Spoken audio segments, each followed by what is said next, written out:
Wellington, boa tarde. Hoje é a nossa segunda entrevista falando sobre a Operação Passárgada e a gente vai continuar falando sobre a questão do contrato, né? A partir de como que você teve contato com a empresa que vocês contrataram para poder resolver a questão que gerou o lucro de 18 milhões em relação à devolução do INSS. É importantíssimo essa questão, porque esse assunto de dívida com a Previdência, inclusive só queria fazer uma correção na fala anterior, que é termo de ajustamento de dívida fiscal, o TADF. Esse é um tema, como eu disse anteriormente, que a Constituição Federal de 1988 repassou para os municípios que eles criassem o seu próprio Instituto de Previdência. E daí foi que gerou essa dívida previdenciária ao longo de 98 até 2004, que foi quando realmente a Previdência resolveu cobrar dos municípios. Como o Brasil, nós temos mais de 5 mil municípios, Minas Gerais são 853 municípios, e em Minas Gerais então teve uma notícia publicada no jornal O Tempo, onde o então presidente do INSS em Minas Gerais, ele fez uma declaração de que essas ações tinham fundamentos. Então foi a partir daí que essa matéria pública e vários escritórios no estado e em alguns aqui no estado de Minas e alguns outros estados, tais como São Paulo, Rio de Janeiro e Bahia, alguns advogados especializados em direito previdenciário e tributário, eles então aprofundaram nessa questão dos termos contidos no TADF. E os termos contidos no TADF, porque tem uma legislação federal que prevê que você não pode descontar naquela época mais do que 9% do fundo de participação, da receita do fundo de participação. E no caso de Conselheiro Lafaiete, tinha tido esse termo, e foi um termo que ele estava acima desse limite.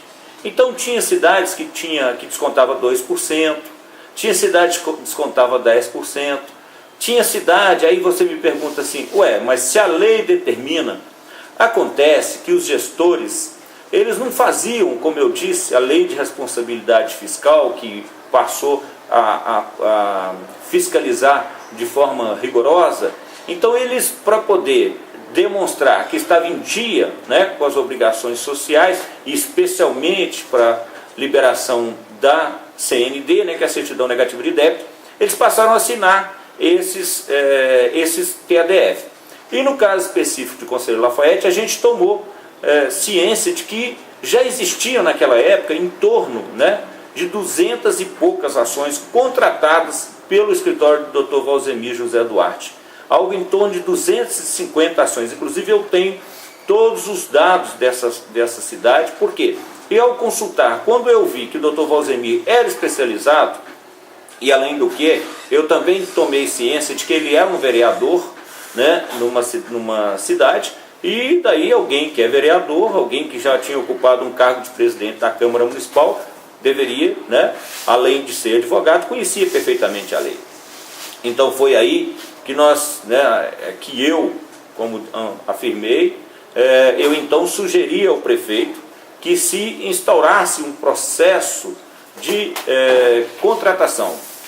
Tanto que esse processo, ele seguiu todos os trâmites legais, Ele passou pela Procuradoria, ele foi ratificado pela Comissão de Inexigibilidade, e isso a partir do ano de 2005, Fique claro, 2005, logo ao assumir, conforme eu disse anteriormente, foi a partir desse momento que a gente resolveu buscar essa contratação de um escritório especializado. Na época foi questionado o valor de 800 mil em relação a essa contratação. Houve alguma coisa em relação a isso? Porque foi questionado sobre esse valor em relação a tudo isso. Olha, veja bem, isso foi a migalha.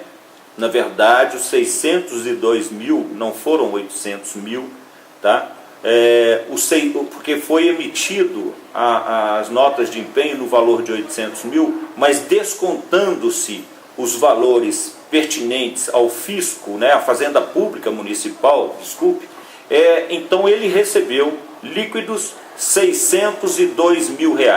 E o município teve quanto de lucro? 18 milhões de reais. E como é que foi que a população recebeu esse valor, a notícia dessa recuperação desse valor? O que acontece? Isso foi motivo, né? Eu sofri muito bullying. Eu sofri bullying dentro da administração, né? Nós tínhamos lá, por exemplo, alguns secretários que só olhavam no seu próprio umbigo.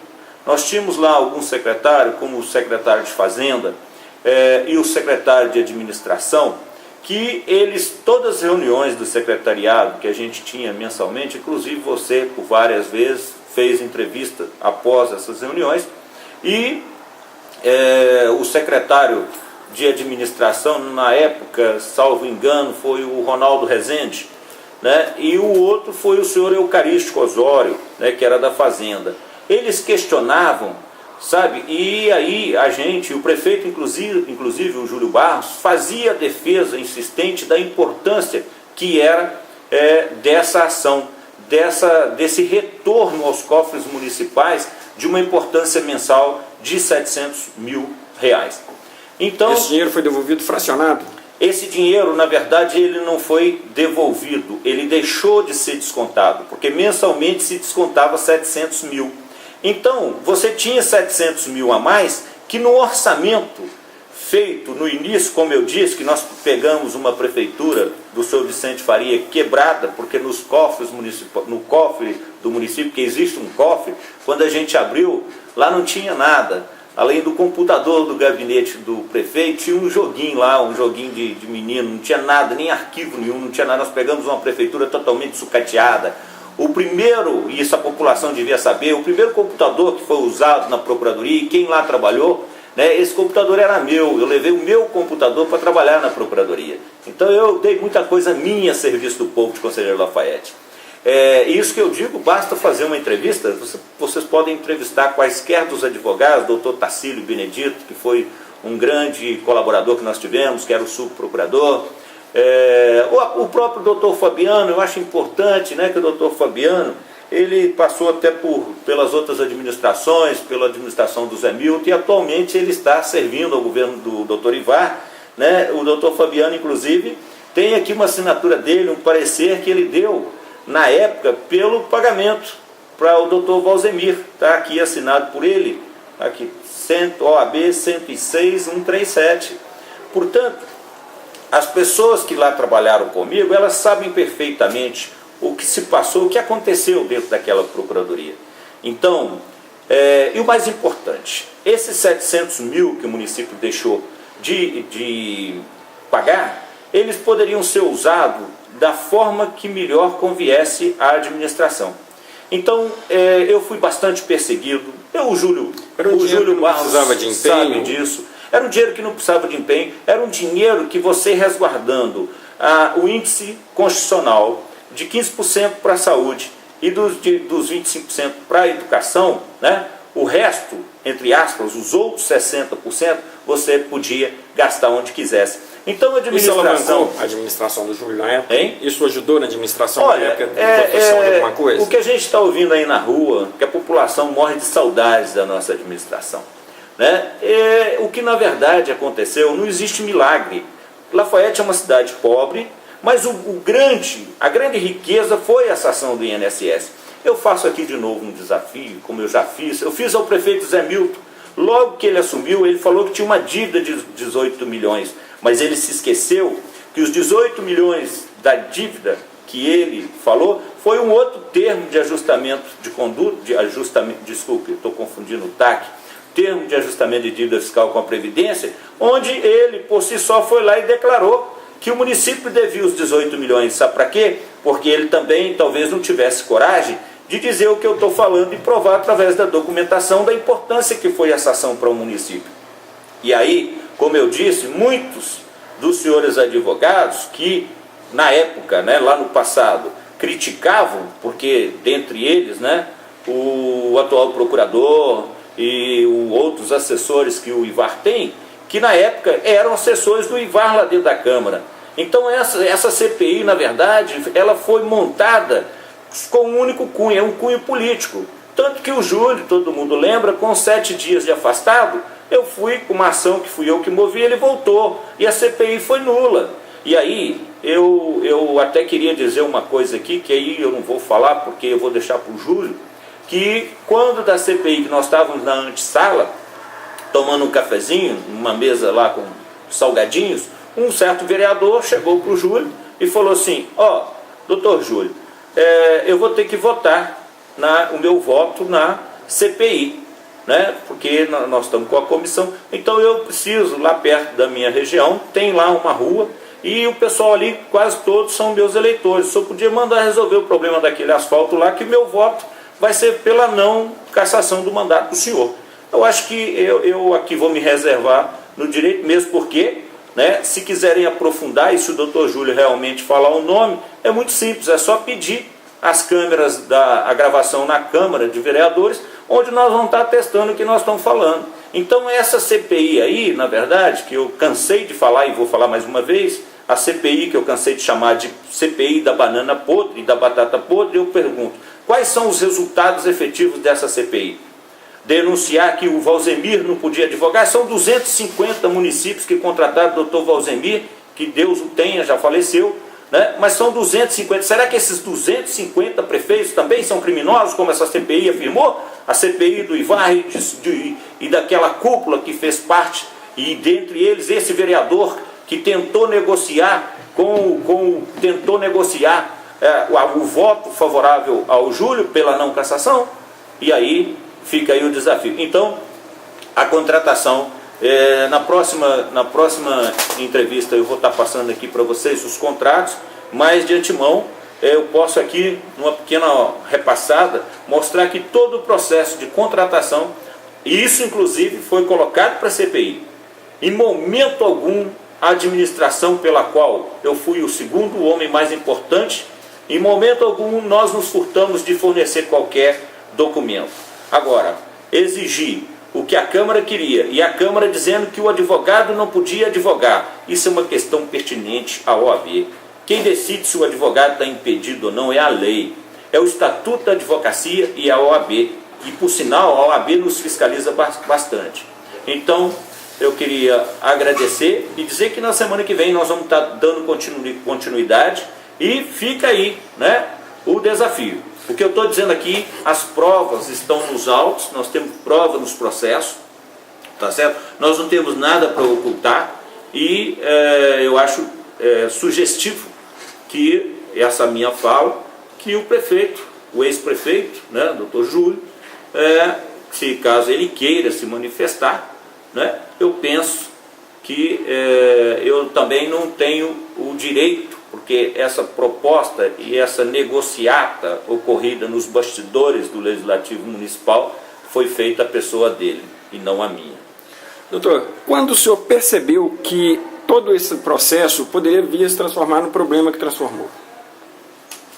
Olha, como eu disse, tem um negócio que eles costumam falar que eu não gosto muito disso não, um tal de fogo amigo, né? Isso não existe, um amigo não atira no outro.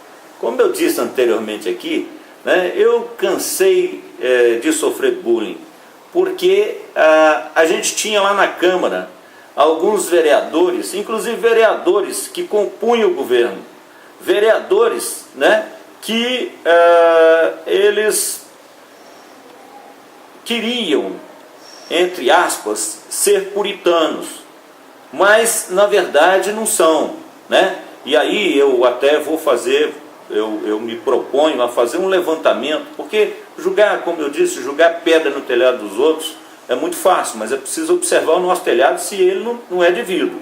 Então eu comecei a perceber que eu recebia sugestões, né, de pessoas que, até mesmo de vereadores que diziam que compunha a nossa base, que era a composição da base, e que na verdade nos deixa, assim, de certa forma perplexo.